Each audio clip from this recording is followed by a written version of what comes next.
First, let us define cointegration. Suppose we have two non-stationary variables x and y.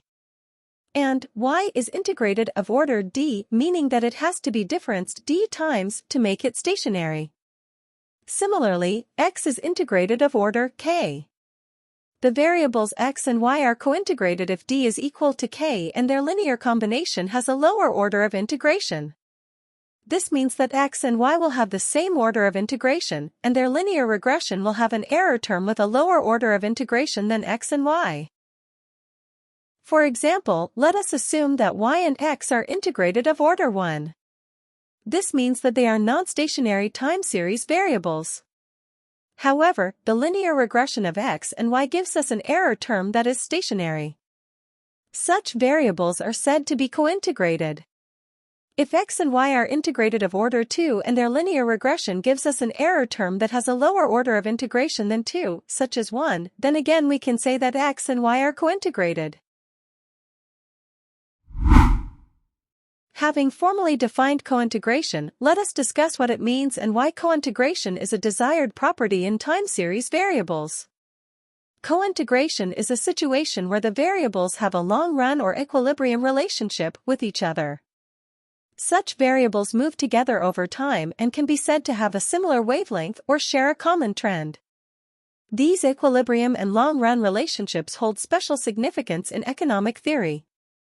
For analysis, cointegration allows us to understand the long-run as well as the short-run behavior of variables. Even if the variables diverge and there is disequilibrium in the short run, cointegrated variables have a tendency to return to their long-run equilibrium.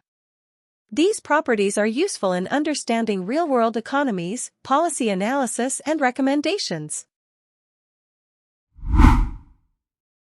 Even from a purely statistical point of view, cointegration is an attractive property. When the variables are not stationary, the usual tests of significance like the t-test and the standard errors are not reliable. Suppose the variables are integrated of order 1, then the significance tests after their regression will not be reliable. However, if those variables are cointegrated, then their linear regression will yield a stationary error term. This means that we can use standard errors, t-tests, and other such methods even when the variables are not stationary. Earlier, we mentioned that cointegrated variables have a long-run equilibrium relationship with each other. In the short run, however, these variables might diverge from this equilibrium. Moreover, these variables have a tendency to return back or converge to equilibrium in the long run.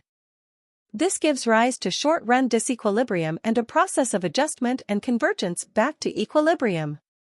As a result, we have to analyze three different aspects of cointegrated relationships. First, we have the long-run and equilibrium relationship. Second, we have the short-run disequilibrium. Finally, we must analyze the process of convergence of how the short-run disequilibrium is corrected. This can be accomplished using the error correction mechanism. Several models can incorporate the error correction approach, and VECM is one of those models.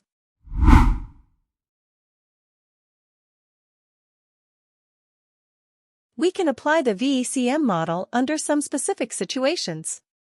Firstly, we prefer the VECM model when dealing with multiple equations.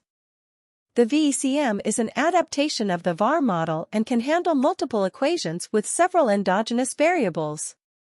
Secondly, we use the VECM model in the presence of multiple long-run or equilibrium relationships.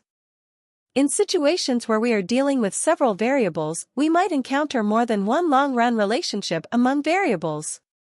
In these cases, the VECM model is preferred over others. Thirdly, we can use VECM if the variables are integrated of the same order. Moreover, the cointegrated variables must be I1 or integrated of order 1. In some cases, we might encounter variables that are integrated of order 2. The usual Johansson's cointegration test and the VECM model are not appropriate when we have I2 variables in the model. Moreover, we generally don't apply Johansson's test or VECM model if we have a combination of variables with different orders of integration. For example, we might have a mixture of I1 and I0 variables in the model where we might be better off using the ARDL approach. Thank you for watching, and I will see you in the next tutorial.